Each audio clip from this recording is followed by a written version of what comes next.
আবার কি বলো আবার কি বলো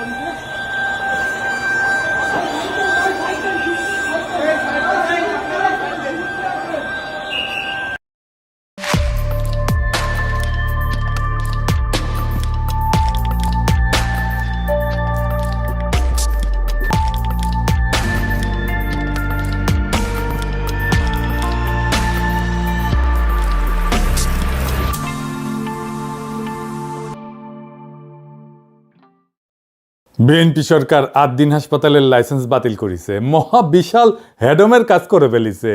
কি অবস্থা দেখিছেন তো? আমাদের সময় দেন, আমরা বাচ্চাগুলো রিকভার করি, তারপর আপনারা ব্যবস্থা নেন। এটা গরিবের হসপিটাল তো, এই জন্য এরা লাইসেন্স বাতিল করা হয়েছে, আর কোনো কিছু না। খামের জন্য এতগুলো বাচ্চা মারা যাইতেছে, ওখানে কোনো তদন্ত নাই। কেন ভ্যাকসিন করার কোনো তদন্ত নাই? তাহলে এখানে এটা দূর করে না করছে, তার জন্য আরো পানিশমেন্ট আছে। একটা হসপিটাল বন্ধ করে দিলে কি আসে না এখানে। এখানে যে সুযোগ সুবিধাগুলো পাচ্ছি অন্য কোথাও পাবো না। আর সবচেয়ে বড় কথা হচ্ছে আমার বাচ্চার যে রোগ, এই রোগের অন্য হসপিটাল আছে, এই রোগ কি সেটাই জানে না। বাচ্চা নিয়ে আমরা বের হয়ে যেতাম, লাইসেন্স বন্ধ হয়ে গেছে, এখন আমরা কোথায় যাবো? আপনারা বলেন। স্বাস্থ্যমন্ত্রীর কাছে আমাদের অনুরোধ, আমরা কোথায় যাবো বাচ্চাগুলো নিয়ে? আমার বাচ্চার রিপোর্ট 2 দিন সময় লাগবে, ব্লাড কালচারের রিপোর্ট আছে, তাই না? এখন আমি এই বাচ্চার এই কালচারের রিপোর্ট যদি না কমে, তার ইনফেকশনের পরিমাণ না কমে, আমি অন্য কোথাও নিয়ে আবার রেফার করলাম, আবার টানহাইসরা। প্রত্যেকটা বাচ্চার ভিতরে একই সমস্যা, কারণ আমরা গার্জিয়ান, আমরা ভিতরে ঢুকতেছি প্রতিনিয়ত, জানতেছি এরকম করা উচিত না।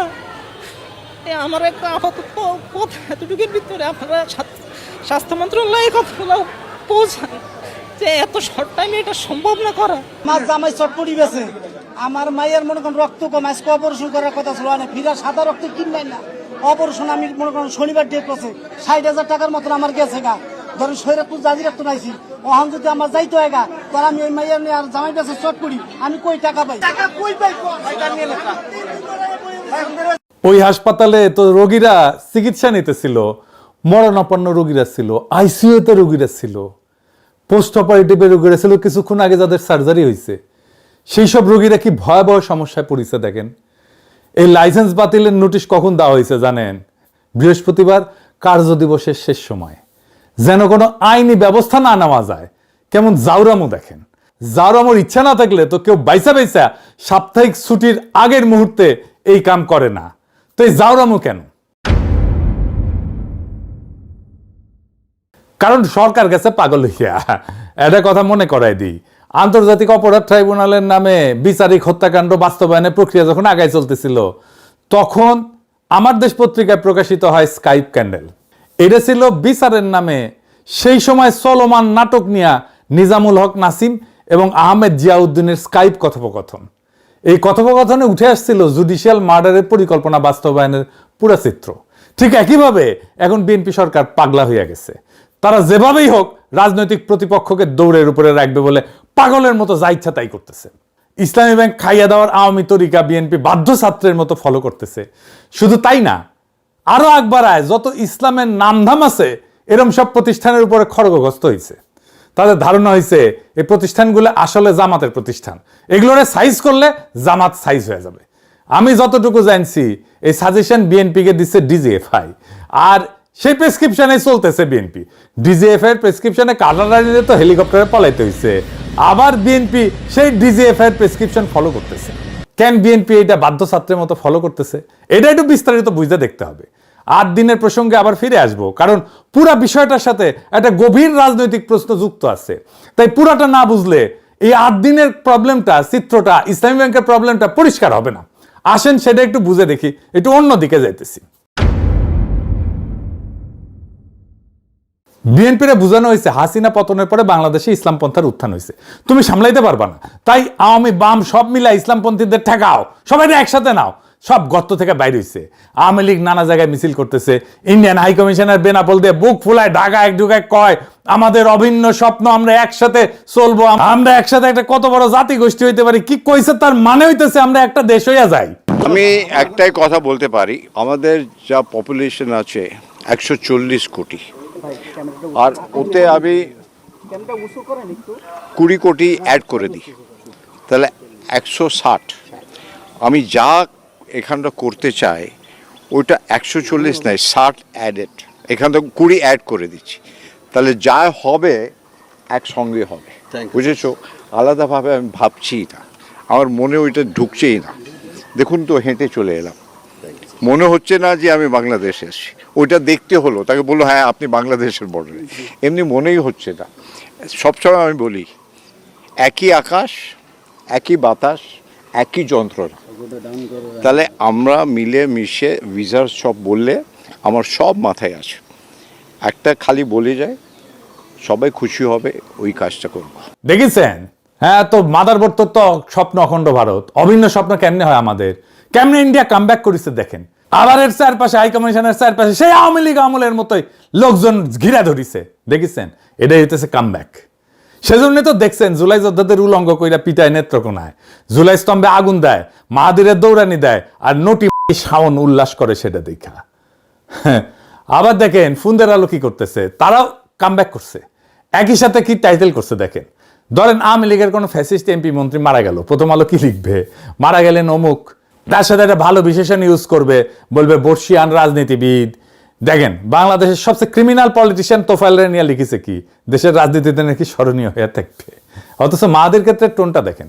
পারলে একটা গালিও অ্যাড করে দিত ওই টাইটেলের সাথে, কই তো থানা পুরাই দিছি, হুমকি দেওয়া, সেই বৈষম্য বিরোধী ছাত্র নেতা এখন ধাওয়া খায় থানায় এসে লুকাইছে, এভাবে লিখতো পারলে। তো ধাওয়া দিছে কে? সে কেন থানায় আশ্রয় নিচ্ছে? তার মানে পরিস্থিতি এমন পর্যায়ে গেছে যে তার উপরে যে একটা অ্যাটাক হয়েছে, থানায় আশ্রয় নিতে বাধ্য হয়েছে, তো এটা তো থানায় আশ্রয় নিতে বাধ্য, তাকে তো ধাওয়া হয়েছে, তো ক্রাইম। এই ক্রাইমকে ফোকাসে রাখা হয় নাই। যদি ক্রাইমকে ফোকাসে না রাখবে তাহলে সংবাদপত্রে কাজ কি? থানা পুরাই দিছি বলে মায়েদের সেই বক্তব্য তো তখনই সেটেল হয়ে গেছে।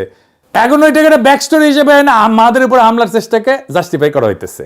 এটাই ফুন্দের আলো, এটাই দিল্লি স্টার, ভিকটিমকে মক করতেছে। এটা কোন ধরনের সাংবাদিকতার জাউরার জাউরা ভাই?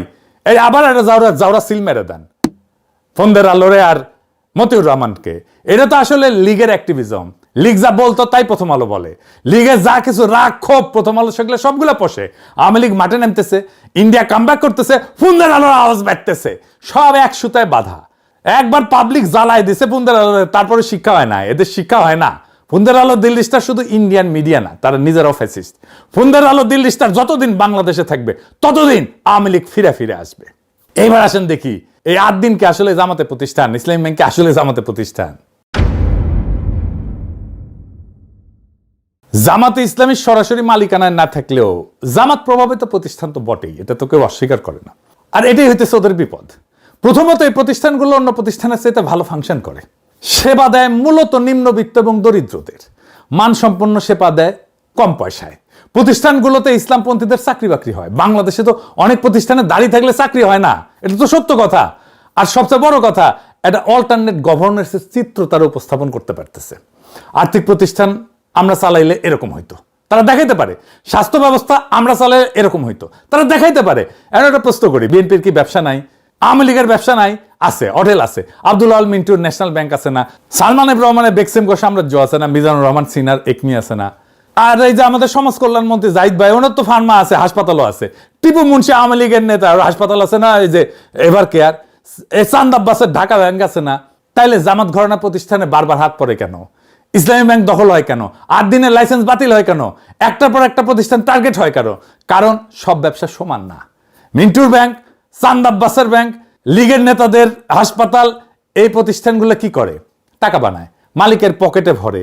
এটা হইল ভাড়াখোর পুঁজি, ইংরেজিতে বলে রেন্ট সিকিং ক্যাপিটাল। ক্ষমতার কাছে থেকে সুবিধা নেয়, লোন নেয়, ফেরত দেয় না, টাকা বানায়, ব্যাস, এর বেশি কিছু না। রেন্ট সিকিং এর সবচেয়ে সোজা মানে হইতেছে পরিশ্রম করে সম্পদ বানানে না এরা, বরং ক্ষমতার কাছে থেকে সুবিধা বাগায়, টাকা কামায়। এটা উদাহরণ দিলে পরিষ্কার হবে। ধরেন 2 জন লোক, প্রথম জন একটা কারখানা দিল, জিনিস বানায়, বেচে, মানুষের কাজে লাগে, লাভ করে, এটা একটা হালাল রোজগারের মতো কিছু একটা তৈরি করলো, সমাজের নতুন মূল্য যুক্ত হইল। দ্বিতীয় জন কিছুই বানায় না, সে শুধু ক্ষমতার সাথে খাতির করে, ব্যাংক থেকে 1000 কোটি টাকা লোন নেয়, ফেরত দেয় না, সরকারি কাজ পায় কম্পিটিশন ছাড়াই, বিদ্যুৎ কেন্দ্র বসায় আর ক্যাপাসিটি চার্জ নেয়, বিদ্যুৎ না দিয়েও টাকা পায়। এই লোক নতুন কিছু বানায় না, সে শুধু বিদ্যমান সম্পদ থেকে নিজের ভাগটা বাগায় নেয় ক্ষমতার জোরে। এই দ্বিতীয় ধরনটাই হইতেছে রেন্ট সিকিং, বাংলায় বললে ভাড়াখোর পুঁজি, বা আরো সোজা বাংলায় বললে সুবিধাভোগী লুটেরা ব্যবসা। এই প্রতিষ্ঠানগুলো একটা জিনিস কোনোদিন করে না, এরা দেখায় না যে আমরা চালাইলে দেশটা কেমন হইতো। এরা কোনো বিকল্প আঁকে না, শুধু লুটে। এখন উল্টা দিকটা দেখেন, 8 দিন গরিব মানুষের মানসম্পন্ন সেবা দেয়। ইসলামী ব্যাংক নিম্নবিত্তের কাছে পৌঁছায়। এই প্রতিষ্ঠানগুলোতে দাড়িওয়ালা লোকের চাকরি হয়, যেটা বাংলাদেশের অনেক জায়গায় হয় না। দাড়ি দেখলে দরজা বন্ধ, আর এরা ভালো ফাংশন করে, এটা অনেকে মানে। এই দুইটার মধ্যে আকাশ পাতাল ফারাক, আর এই ফারাকটাই হইল আসল গল্প। কি গল্প? জামাত ঘরানা প্রতিষ্ঠান যখন গরিবের ভালো সেবা দেয়, ভালো চলে, তখন সেটার নিছক ব্যবসা থাকে না, সেটা একটা প্রস্তাব হয়ে দাঁড়ায়। প্রস্তাবটা কি? আর্থিক প্রতিষ্ঠান আমরা চালাইলে এমন হইতো, স্বাস্থ্য ব্যবস্থা আমরা চালাইলে এমন হইতো, সরকার আমরা চালাইলে এমন হইতো। বুঝতে পারতেছেন? এটা একটা বিকল্প শাসনের ছবি দেয়। ক্ষমতায় যাওয়ার আগেই প্রমাণ হাতে নিয়ে দাঁড়ায় আছে, দেখো আমরা পারি। আর এটাই শাসকের জন্য সবচেয়ে বড় বিপদ। কারণ একজন শাসকের সবচেয়ে গভীর দাবিটা কি? আমি ছাড়া কেউ এই দেশটা চালাইতে পারবে না, বিকল্প নাই, তাই না? সবসময় হাসিনাও তাই, তারেক রহমানও তাই। এই প্রতিষ্ঠানগুলো ঠিক এই দাবিটার গায়ে হাত দেয়, জলজ্যান্ত প্রমাণ হয় বলে। বিকল্প আছে, লুটেরা ব্যাংক সহ্য করা যায়, কিন্তু একটা কাজ করা বিকল্প সহ্য করা যায় না। ইটালিয়া চিন্তক আন্তোনিও গ্রামসি একটা কথা বলছিলেন, রাষ্ট্র মানে খালি সরকার, পুলিশ, আদালত না। রাষ্ট্র মানে এইগুলোর সাথে আরেকটা জিনিস, সিভিল সোসাইটি, স্কুল, হাসপাতাল, ব্যাংক, সংগঠন, মসজিদ, মাদ্রাসা। ক্ষমতার টিকা থাকে এই প্রতিষ্ঠানগুলোর মধ্যে দিয়ে, মানুষের সম্মতি তৈরি করে এরা। গ্রামসি বলতেন, যদি কেউ ক্ষমতাকে চ্যালেঞ্জ করতে চায়, তাইলে তাকে একটা সিভিল প্রতিষ্ঠানগুলোর ভিতরে একটা পাল্টা শক্তি বানাইতে হবে। উনি নাম দিছিলেন কাউন্টার হেজিমনি, পাল্টা আধিপত্য।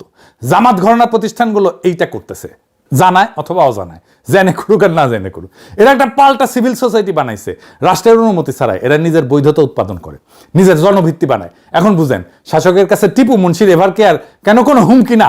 সামিটের বিদ্যুৎ কেন্দ্র কেন কোনো হুমকি না? কেন সামিট টাকা পায়? আদানির বিদ্যুৎ কেন্দ্র কেন কোনো হুমকি না? সালমান রহমানের বেক্সিমকো কেন কোনো হুমকি না? ওইটা পাল্টা আধিপত্য বানায় না, কিন্তু 8 দিন ইসলামী ব্যাংক এরা বানায়। এরা এই কারণেই টার্গেট, কারণ এই প্রতিষ্ঠানগুলো একটা কাজ করে, ক্ষমতায় যাওয়ার আগেই দেখায় দেয় ক্ষমতায় গেলে কি করবে। এটারে বলা যায় একটা পূর্বাভাস, ভবিষ্যতের একটা ছোট্ট নমুনা, আজকে হাতে নাতে দেখানো। রাষ্ট্রের ভেতরেই যেন একটা ছোট বিকল্প রাষ্ট্রের বীজ। শাসক এইটাকে দেখে অস্তিত্বের প্রতি হুমকি হিসাবে, কারণ এটা সব কথা না, এটা প্রমাণ। প্রমাণের বিরুদ্ধে তর্ক তো চলে না। তাহলে তারা এগুলো ভাঙবে কিভাবে? শাসক যদি এই প্রতিষ্ঠানগুলো আদর্শ দিয়ে হারাইতে না পারে, কারণ সেবা ভালো, মানুষ পছন্দ করে, তাইলে হারাবে কিভাবে? আইন দিয়া, প্রশাসন দিয়া, লাইসেন্স বাতিল করিয়া, বোর্ড দখল করিয়া, অনিয়ম পাওয়া গেছে বলে তদন্ত বসাও, বাংলাদেশ ব্যাংক দিয়ে বোর্ড ভেঙে দাও, স্বাস্থ্য অধিদপ্তরকে দিয়ে লাইসেন্স বাতিল করো। কিন্তু আসল লক্ষ্য কি? প্রতিষ্ঠান না, আসল লক্ষ্য প্রতিষ্ঠানটা যে বিকল্প শাসনের ছবি আঁকতেছিল, সেই ছবিটা মুছে দেওয়া। আসল কাজ ওই দেখায় দেওয়ার ক্ষমতাটা নিভায় দেওয়া, যাতে কেউ আর কোনোদিন বলতে না পারে ওদের হাতে দিলে তো ভালো হইতো, ভালো চলতো, দেশটা ভালো চলতো। এইটারে দুনিয়ায় বলে লফেয়ার, ওয়ারফেয়ারের মতো। আইনকে অস্ত্র বানানো, সরাসরি নিষিদ্ধ করে না, গুলি করে না, বৈধতার মুখোশ পরে আইন প্রশাসন দিয়া প্রতিপক্ষকে নিঃশেষ করে দেয়। রাশিয়ার পুতিন এই যে খোদেরকোভস্কির তেল কোম্পানি কর মামলায় ফেলায় দেউলিয়া করে দিছিল, নাই করে দিছে। তুরস্কের দোকানও গুলেন ঘরানার ব্যাংক, হাসপাতাল, স্কুল হাজারে হাজারে বাজেয়াপ্ত করছে। ইন্ডিয়াতে অ্যামনেস্টির অ্যাকাউন্ট জব্দ করিয়া তারাই দিচ্ছে অ্যামনেস্টি ইন্টারন্যাশনালকে। একই খেলা। আর বাংলাদেশেও সে একই খেলা চলতেছে। জামাত ঘরানা প্রতিষ্ঠানের বিপদটা তাদের টাকায় না, বিপদটা তাদের বৈধতায়। এরা রাষ্ট্রের পাশে দাঁড়ায় একটা পাল্টা শাসনের জলজ্যান্ত প্রমাণ দেখায়। আর ঠিক এই কারণে এদের ভাঙা হয়। ভাঙা হয় বাজারে না, ভাঙা হয় আইন আর প্রশাসনের অস্ত্রে। লীগের লুটেরা ব্যাংক টিকা থাকে, কারণ ওইটা কোনো বিকল্পের ছবি দেয় না। আর 8 দিন ইসলামী ব্যাংক এরা ছবি দেয়, আর যে ছবি দেয় সেই ছবিটাই মুছতে হয়। এটা মাথায় রাখলে, আর এটা প্রত্যেকটা লাইসেন্স বাতিল, প্রত্যেকটা বোর্ড দখল, ব্যাংক দখল, এটার মানে বুঝতে পারবেন। প্রশ্নটা এটা না যে অনিয়ম হয়েছে কিনা, প্রশ্নটা সবসময় এইটাই যে প্রতিষ্ঠানকে একটা বিকল্পের স্বপ্ন দেখায় কিনা। দেখাইলে শেষ।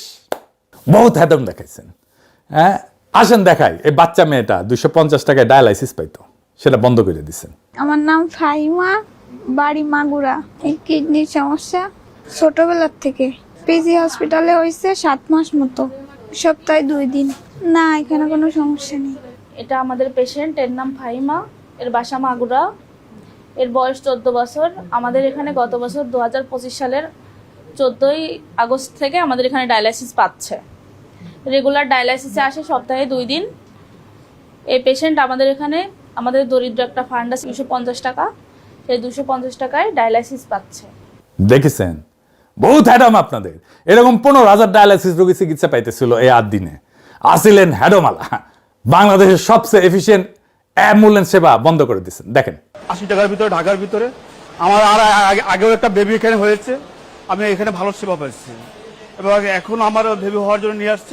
শুরুর দিকে এই সেবা ছিল একদম ফ্রি। জ্বালানি তেলের দাম বাড়ায় তা হয় 150 টাকা। এখন ঢাকার ভেতরে মাত্র 380 টাকায় মিলছে দ্রুততম মানবিক সেবা। দেখেছেন আপনাদের প্রচুর অ্যাডম। ঢাকা শহরের দরিদ্র আর নিম্নবিত্তের মানসম্পন্ন হাসপাতাল বন্ধ করে দিয়েছেন। দেখেন কি বলে ওরা। আগামীতে আমি কোথায় যাব? আমার তো এত টাকা নাই ভাই, আমার প্রতিদিন লক্ষ লক্ষ টাকা ইনকাম নাই, আমি কোটিপতির সন্তান না, আমি কোথায় যাব আমার বাচ্চাকে নিয়ে সেটা বলেন। ওই বাচ্চা যদি মারা যায় সরকার কি দেবে? কি দেবে ওই বাচ্চার বাবা মাকে? আইসিইউ এনআইসিইউ তে একদিন দুই দিনের বাচ্চাও ভর্তি আছে, হঠাৎ করে যে লাইসেন্স বাতিল করে দিল, এই বাচ্চাগুলো এই পেশেন্টগুলো নিয়ে যাবে কোথায়? তিনবার দিলে ঢাকা শহরের মধ্যবিত্ত লোকেরা, রিকশা চালকরা কোথায় যাবে? ঢাকা মেডিকেলে প্রতিদিন রুগী মরে কটাই চলে। দেখেছেন আরেকটা দেখেন কি বলে। অনেক ডাক্তার আছে ওরা পকেটে টাকা দিয়ে পর্যন্ত চিকিৎসা করে। আমার বাচ্চারা কবির স্যার ওনার পকেটে টাকা দিয়ে চিকিৎসা করতেছে। আমি ড্রাইভার বহন করতে পারতেছি না স্যার, নিজে টাকা দিয়ে আমার বাচ্চা মনে যাচ্ছে শহরে কোথায় যাব? দেখেছেন? হ্যাঁ আপনারা জিতছেন, এখন আপনারা জিতছেন, যান আপনারা ফার্স্ট হয়েছেন। বহুত হ্যাডম আপনাদের।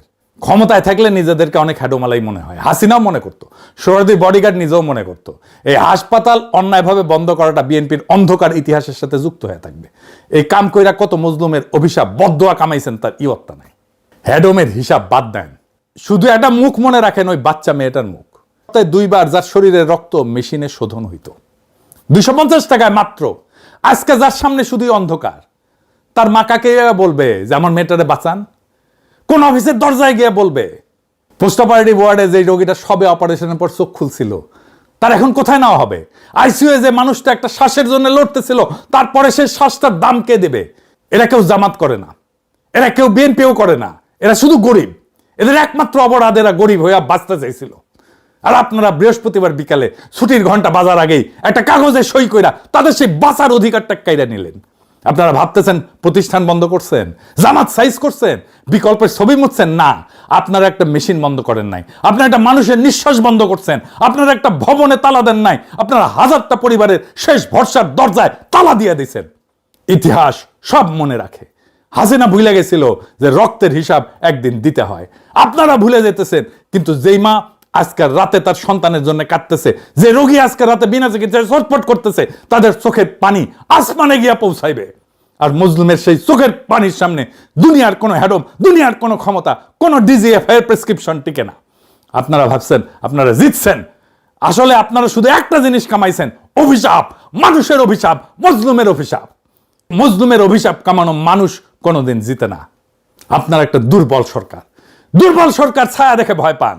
সরকারকে বাঁচায় মানুষের ভালোবাসা, মানুষের সমর্থন, সেটাও হারাইতেছেন। নিজে চেষ্টা করে হারাইতেছেন, নিজের হাতে হারাইতেছেন। আপনাদের পতন যে কি ভয়ঙ্কর হবে আপনারা কল্পনাও করতে পারতেছেন না। সেই দিন আপনারা বুঝবেন আপনারা কি জেতা জিতছিলেন। আজকে ইনকিলাব জিন্দাবাদ।